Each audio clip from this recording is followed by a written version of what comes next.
Tapi kalau kita lihat sebenarnya berapa banyak sih orang super kaya begitu dengan penghasilan di atas 5 miliar rupiah per tahun yang bisa dijaring nih dengan penambahan layer baru dari rancangan undang-undang harmonisasi perpajakan tadi.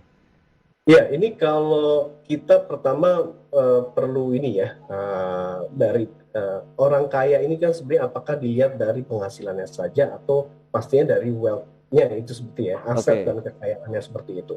Tapi kalau kita cuma melihat dari sisi penghasilannya, berdasarkan data Kementerian Keuangan seperti itu ya, jadi orang-orang yang memiliki penghasilan di atas 5 miliar ini kan sejauh ini atau berdasarkan datanya Kementerian Keuangan itu ada sekitar 3.800-an seperti itu ya, Oke. SPT yang waktu itu dikumpulkan, jadi ini merujuk pada jumlah individu atau NPWP-nya. Hmm. Nah, tapi memang kontribusinya mereka di situ memang besar ya, jadi walaupun jumlahnya sedikit orang-orangnya, Iya. tapi kontribusinya besar.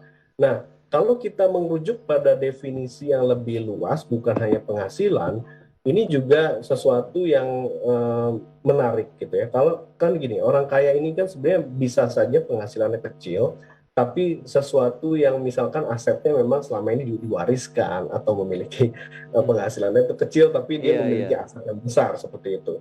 Jadi kalau dari data-data yang dirilis oleh Knight Frank atau Capgemini gitu ya, Hmm. dirilis di luar negeri sebut, memang Indonesia ini salah satu negara di kawasan Asia dengan pertumbuhan orang kaya yang pesat, paling pesat ya seperti itu Oke. ya. Jadi ibaratnya memang kalau dianggap sebagai potensi yang ada atau tidak atau jumlah yang besar atau tidak, ini menurut saya memang besar seperti Hmm. itu.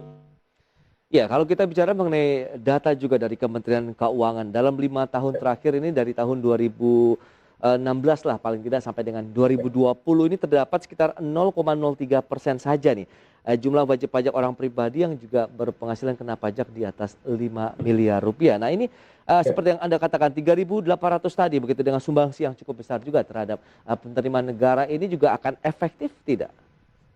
Iya, jadi pasti menurut saya kalau ditanya apakah dengan adanya penambahan tarif ini ada kenaikan penerimaan, dari estimasi yang dilakukan oleh Kemenkeu juga memang pasti ada seperti itu ya. Baik. Tapi kalau semisal ditanya seberapa jauh atau Hmm. seberapa besar, ini mungkin kita perlu untuk melihat aspek yang lebih dalam. Oke. Pertama dari aspek komposisi penghasilan yang dimiliki oleh orang kaya, dan yang kedua, bagaimana caranya mengoptimalkan uh, kepatuhan pajak dari orang-orang kaya. Karena masing-masing itu punya punya challenges-nya sendiri-sendiri menurut saya ya. Jadi kalau kita bicara tentang dari aspek komposisi penghasilannya, kebanyakan dari mereka memiliki penghasilan yang berasal dari penghasilan modal, Hmm. yaitu penghasilan Oke. yang sudah dipungut melalui PPh final. Jadi tidak masuk lagi dalam sistem progresif ini, Hmm. seperti itu. Itu challenge pertama. Yang kedua adalah kepatuhan pajak dari high wealth Hmm. individual. Yang kita tahu bukan hanya di Indonesia, tapi juga di berbagai negara, mereka ini orang-orang yang memiliki akses terhadap macam-macam hal. Oke. Akses terhadap pasar keuangan internasional, akses terhadap policy making proses, politisi, dan Hmm. sebagainya. Akhirnya Iya, iya, iya. mereka mampu menghindar dari kepatuhan pajak tersebut seperti itu. Jadi ini dua hal Oh. yang menurut saya perlu untuk menjadi Iya, lanjutan ya, iya. seperti itu. Ibaratnya ini benteng pertahanan nih nampaknya dari pemerintah untuk menjaga penerimaan pajak ya, Pak Haji. Betul, betul. Jadi penambahan tarif itu menurut saya adalah starting point. Hmm. Tapi berikutnya itu juga tidak kalah penting adalah melihat kembali Ya. apakah sudah optimal atau belum dengan melihat dua aspek-aspek tadi. Oke, nah aspek-aspek dari prinsip keadilan tadi sudah Anda ulas, kemudian high wealth individuals pun juga sudah Anda sampaikan. Dari sisi ability to pay-nya bagaimana? Nah, iya itu Nah. dia. Jadi kalau kita bicara tentang ability to pay, pastinya ya Ah. harusnya orang yang memiliki penghasilan lebih tinggi atau kekayaan lebih tinggi, karena Hmm. kan kita berasumsi bahwa kekayaan itu adalah akumulasi dari penghasilan ya, yang Ya. selama ini sudah dipajaki atau justru belum dipajaki, seperti terakhir bisa beli aset dan sebagainya. Kalau Oke. menurut saya memang apa yang menjadi eh, agenda dalam RUKUHP ini terutama terkait penambahan tarif, ini menurut saya sudah merefleksikan hal tersebut.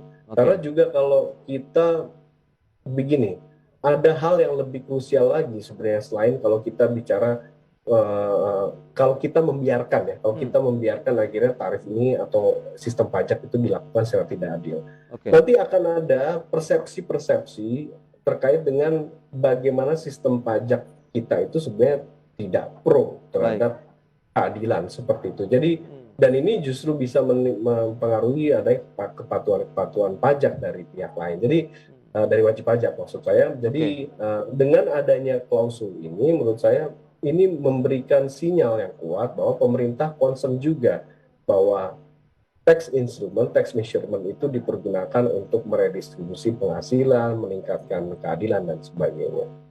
oke. Apakah